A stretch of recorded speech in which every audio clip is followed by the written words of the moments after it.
Mustafa Kemal Ataturk occasionally lived in Yalova in his later years, and he always used to say that Yalova is my city.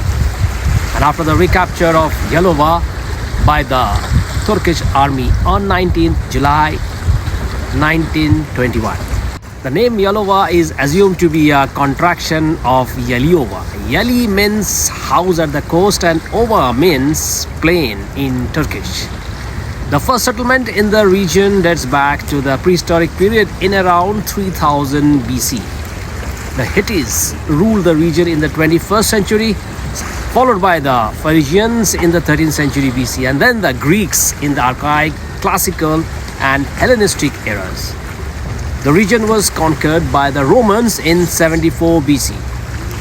After the fall of the Roman Empire, it became a part of the Byzantine Empire. And in antiquity and for most of the Middle Ages, the town was known as Philae or Philae, which is Greek for gate, since it was positioned at the start of one of the main routes to Asia for anyone crossing the Sea of Marmara into Bithynia from Europe.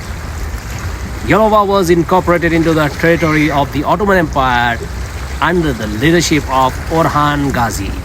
It became part of the Sanjak of Kosaili and was known successively as Yalakabad and Yaliova. Since the second half of the 19th century, a large number of Avar immigrants from Dagestan moved into the town.